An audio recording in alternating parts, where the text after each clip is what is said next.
Poin pertama tentang masalah perkara-perkara yang membatalkan puasa. Perkara-perkara yang membatalkan puasa adalah sebagai berikut. Yang pertama, masuknya cairan ke dalam tubuh melalui hidung seperti memasukkan obat lewat hidung, obat tetes atau mata dan telinga.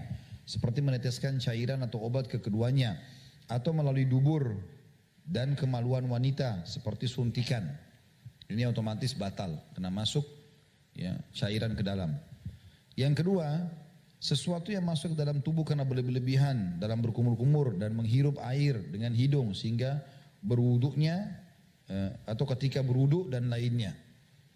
Jadi tadinya dia tidak niat batalin puasanya, tapi karena dia sengaja kumur-kumur banyak sampai tenggorokannya dagunya dinaikkan sehingga dia kumur-kumur terus tertelan, maka itu berarti batal, masuk dalam unsur kesengajaan.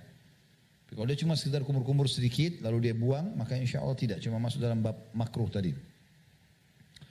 Yang ketiga, keluarnya air mani karena melihat wanita secara terus menerus ya.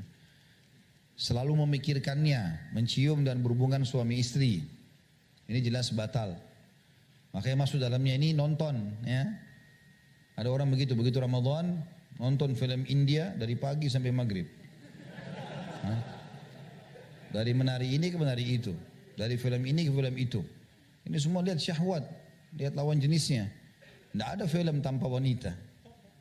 Itu pasti nilai jualnya. Wanita dijadikan komoditi bisnis itu. Yang keempat, muntah dengan sengaja. Sebagaimana sabda Rasulullah SAW, man istaqa'a amdan falyaqdi. Barang siapa yang muntah dengan sengaja maka ia harus mengganti puasanya. Hadis riwayat Tirmidzi nomor 720. Sedangkan orang yang muntah tanpa disengaja karena tak mampu menahannya, misalnya, maka hal itu tidak membatalkan puasa. Seperti misalnya orang lewat di sebuah tempat, baunya sangat tidak sedap, lalu dia muntah gitu kan. Tidak disengaja, maka itu tidak ada masalah. Tapi kalau orang sengaja ngorek-ngorek tenggorokannya gitu kan, sehingga akhirnya muntah, maka itu batal. Yang kelima, makan atau minum atau bersenggama dalam keadaan terpaksa untuk itu, tetap batal ya. Yang keenam, jadi misalnya suami ngajak istrinya, istrinya terpaksa, tidak mau batal, tapi suaminya ajak dia batalin, dua-duanya kena pembatalan puasa. Jadi bukan karena dia diajak terus dia tidak batal. Ya. Yang keenam, orang yang makan dan minum ketika menduga masih malam, tapi kemudian nyatanya baginya bahwa fajar telah terbit. Tapi ini dia yakin ya.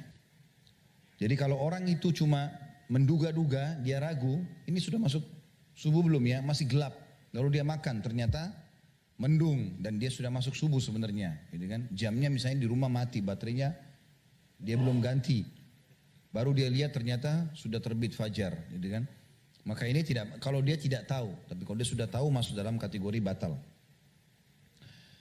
Yang ketujuh, orang yang makan dan minum ketika menduga bahwa hari tengah malam, kemudian nyatanya baginya fajar, yang sudah kita bahas. Yang kedelapan, orang yang makan dan minum karena lupa, tapi kemudian ia tidak berhenti darinya karena menduga bahwa berhenti makan dan minum itu tidak wajib selama ia telah makan dan minum hingga meneruskan berbuka sampai malam.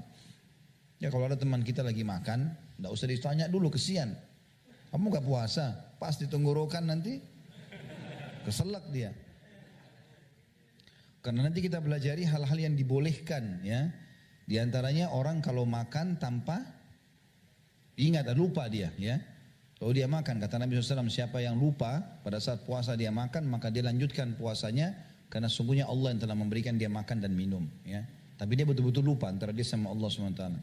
Maka selama dia lupa ya dia makan. Tapi kalau kita lihat orang lagi makan, lagi bulan puasa, jangan langsung diingatkan. Mungkin dia memang lupa gitu kan. Maka setelah dia selesai baru kita ingatkan ya. Mungkin memang dia punya udzur syar'i segala macam dijelaskan sama dia.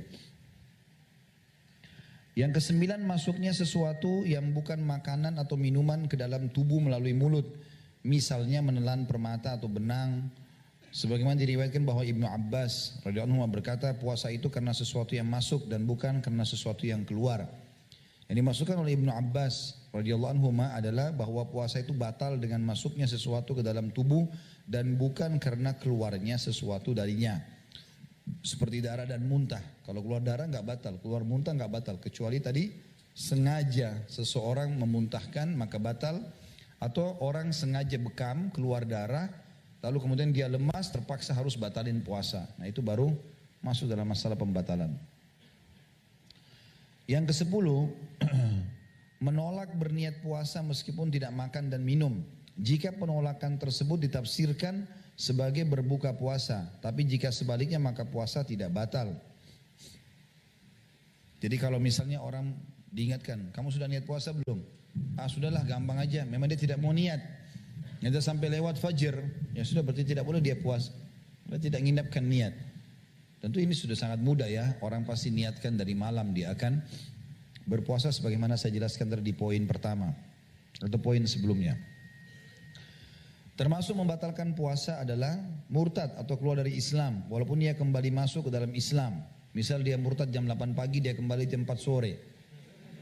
Misal, tetap dianggap puasanya batal. Berdasarkan firman Allah Subhanahu wa taala Az-Zumar ayat 65, A'udzubillahi minasyaitonir rajim, la in asyrakta la yahbatanna 'amaluka wa la takunanna minal khasirin. Jika kamu mempersekutukan Tuhan, niscaya akan terhapuslah amalanmu dan tentulah kamu termasuk orang-orang yang merugi. Maksud di sini adalah murtad, keluar dari Islam. Semua perkara yang disebutkan di atas adalah perkara-perkara yang membatalkan puasa dan mewajibkan orang yang melakukannya untuk mengganti puasanya yang batal. Tetapi tidak ada kafarah atau denda atasnya. Karena kafarah tidak diwajibkan kecuali atas 2 perkara. Yang pertama, hubungan suami istri dengan sengaja tanpa terpaksa. Hal ini sesuai dengan riwayat dari Abu Hurairah radhiyallahu anhu, ja'a rajulun ila Nabi SAW faqala halaktu ya Rasulullah. Qala ma ahlakta? Qala waqa'tu ala imra'ati fi Ramadan. Faqala hal tajidu ma tu'tiku raqabah? Qala la. Qala fa hal tastati'u an tasuma shahrayn mutatabi'ain? Qala la. Qala fa hal tajidu ma tut'imu 60 miskina? Qala la. Thumma jalas fa utiya an-nabiy sallallahu alaihi wasallam bi'arakin fihi tamr. Faqala khudh tasaddaq biha atau bihada. Qala fahal alla afkara minni fa wallahi ma baina labataiha ahlu baitin ahwaju ilaihi minna. Fadahika an-nabiy sallallahu alaihi wasallam hatta badat nawajidhu wa qala idhhab fa'atimhu ahlak.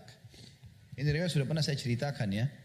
Riwayat ini tentang datangnya seseorang sahabat yang mengatakan, aku telah binasa ya Rasulullah. Kenapa kau binasa? Saya sudah menggauli istri saya ya Rasulullah di siang hari Ramadan. Maka Nabi SAW langsung kasih solusi. Apa kau bisa bebasin budak? Ada budakmu? Gak ada ya Rasulullah. Kau bisa gak puasa 2 bulan berturut-turut? Ini 1 bulan saja sudah jebol ya. Apalagi 2 bulan dan berturut-turut. Tidak bisa ya Rasulullah. Kau bisa gak memberikan makan 60 orang miskin? Gak bisa ya Rasulullah. Lalu Nabi SAW terdiam, orang ini pun diam duduk. Gak lama kemudian ada orang yang datang bawa 1 keranjang kurma. Lalu Nabi SAW lihat ke orang itu lalu mengatakan, ambillah ini sedekahkan. Sebagai tebusan tadi kamu biologis sama istrimu siang hari Ramadan tuh. Lalu uniknya orang ini mengatakan, ya Rasulullah, tidak ada orang yang lebih miskin daripada saya. Bahkan di antara 2 gunungnya Madinah ini tidak ada rumah yang lebih butuh makanan ini daripada kami. Maksudnya saya miskin, kalau saya sedekahkan saya juga makan apa? Maka Nabi SAW tersenyum, tertawa sampai urat leher beliau terlihat. Dan beliau mengatakan kalau begitu bawalah dan makanlah dengan keluargamu. Orang ini sudah batal puasanya gak mau bayar kafarah gitu. Dikasih kurma untuk sedekahin, dia juga ambil. Saya lebih berhak ya Rasulullah. Tapi bentuk kasih sayang Nabi SAW, Nabi mengizinkan dia pada saat itu. Ini tentu disebutkan oleh hadis Bukhari atau Imam Bukhari meriwayatkan di nomor 1936 dan Imam Muslim 1111. Ini perkara pertama yang harus ada kafarah. Hubungan biologis di siang hari Ramadan.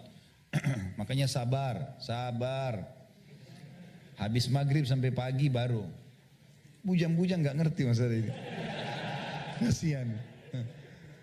Belum mengerti masalah ini. Tunggulah saatnya. Allahu a'lam kapan. Yang kedua, makan dan minum tanpa udzur atau alasan diperbolehkan. Alasan dibolehkan misalnya musafir, dia batalin puasanya atau dia sakit, punya uzur ya. Pendapat ini adalah pendapat Abu Hanifah dan Imam Malik rahimahumullah. Dalil yang mereka pergunakan adalah anna rajulan aftara fi Ramadan fa amarahu Nabi SAW ayyukaffir. Bahwasanya bahwa seseorang tidak berpuasa pada bulan Ramadan, kemudian Nabi SAW memerintahkannya membayar kafarah atau denda. Hadis ini riwayat Imam Malik nomor 660. Dalil lain adalah hadis Abu Hurairah radhiyallahu anhu yang menyebutkan seseorang datang kepada Nabi SAW kemudian ia berkata, aku tidak berpuasa satu hari pada bulan Ramadan dengan sengaja. Maka Rasulullah SAW bersabda, i'tiq raqabah au sum syahraini mutatabi'ain au at'imu sittina miskina. Merdekakanlah seorang budak atau puasalah 2 bulan berturut-turut atau berilah makan 60 orang miskin. Hadis ini diriwayatkan oleh Imam Bukhari Muslim dan Imam Muslim meriwayatkan di nomor 1111. Jadi semua hal-hal yang membatalkan puasa.